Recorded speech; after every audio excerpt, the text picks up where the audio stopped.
دنیا کی محبت میں زندگی نہ گزارو اور یہ نہ سوچو کہ یہاں پرماننٹ رہنا ہے. ایک نہ ایک دن اللہ کی بارگاہ میں حاضر ہونا ہے اور ہماری یہ اعضاء زمین سب گواہی دیں گے کہ ہم نے اس سے کیا کیا ہے. اس لیے میرے پیارے آقا صلی اللہ تعالی علیہ وسلم کے پیارے دیوانوں، یاد رکھیں جسے بھی اللہ سے ملنے کی امید ہو اور جو ملنا چاہتے ہو اس کو چاہیے کہ وہ نیک عمل کرے اور اللہ کی بندگی میں کسی کو شریک نہ ٹھہرائے. جب اس کی یہ کیفیت ہوگی تو اللہ عز و جل سے جب ملاقات ہوگی اللہ اس سے راضی ہوگا، اور جس سے اللہ راضی ہو جائے اس کا سب کچھ سمجھ جایا کرتا ہے، اس کے سارے کام بن جایا کرتے ہیں. اللہ کے وعدے کو حق مانو، اللہ کی کتاب کو سچی مانو، اس کے ایک ایک نقطے پر یقین رکھو، اور اس میں جو کہہ دیا گیا ہے اور جو فرما دیا گیا ہے اس میں ایک بال برابر بھی فرق نہیں ہو سکتا. وہ سب کچھ سچا ہے.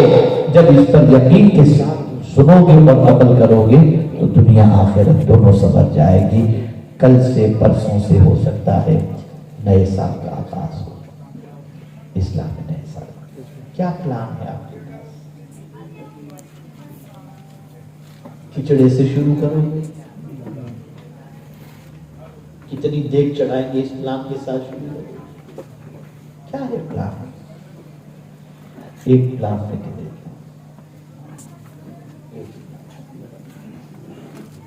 اور پلان یہ ہے نئے سال کا آغاز گناہوں سے رونے اور آنسو بہا کر توبہ کرنے سے شروع کرو.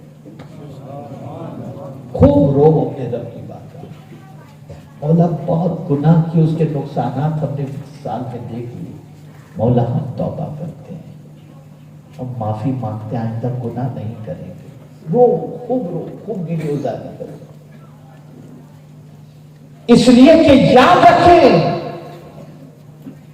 جس طریقے سے کھیتی کے اگنے کے لیے بارش ضروری ہوتی ہے، ایسے ہی اللہ کی رحمت کے نزول کے لیے آنسو ضروری ہوتے ہیں. اس کو ایک مثال کے ذریعے سمجھاؤں. ایک پیر صاحب کے بزرگ تھے،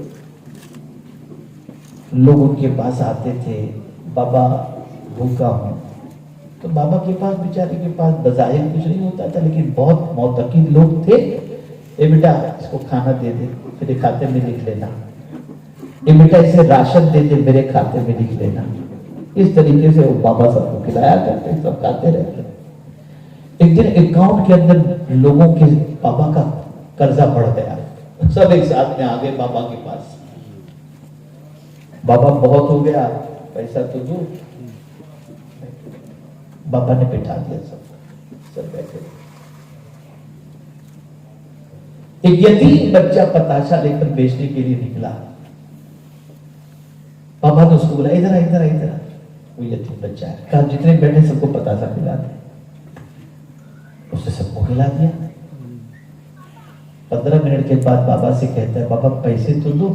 حالانکہ یتیم بچہ یہ سوچا کہ اب میں نے پتاسا کھلا دیا، ایک ہی جھٹکے میں سارا مال بک گیا، گلی گلی گھومنے کی ضرورت نہیں، میرا تو کام ہی ہو گیا. اب 15 منٹ کے بعد بابا سے کہتا ہے بابا پتاسا کے پیسے تو دو.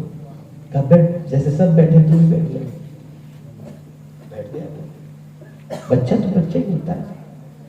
آدھے گھنٹے کے بعد بچے نے بابا سے کہا بابا میری ماں میرا انتظار کر رہی ہوگی، مجھے پیسہ دے دیجیے تو میں جاؤں گا. بابا نے کہا بیٹھ، سب بیٹھے تو بھی بیٹھ. تو بچے سے تو آپ دیکھتے ہیں کھلونا بھی مانگتا ہے، نہیں دو تو رونا شروع کر دیتا ہے. بچہ تھا، رونا شروع کر دیا. اس نے اتنا رویا کہ جس کی کوئی انتہا نہیں.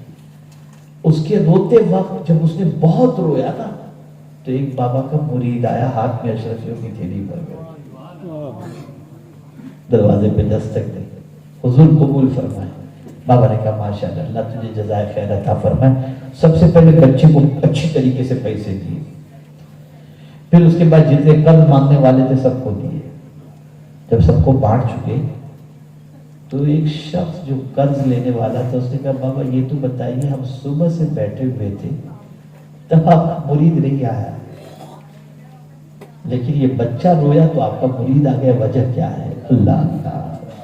جواب سنیں، بابا فرماتے ہیں اللہ کی رحمت آنسو نکالنے والوں پر برسا کرتی ہے، یہ بچہ رویا تو اللہ کی رحمت کو پیار آ گیا۔ رو اللہ کے بابا، گریوزاری کرو، گناہ کر کے ہنس رہے ہو، گناہ کر کے کہے لگا رہے ہو، گناہ کر کے کھانا نہیں چھوٹ رہا، گناہ کر کے تمہیں اطمینان نصیب ہو رہا ہے، کیسی زندگی بنا رہے ہو؟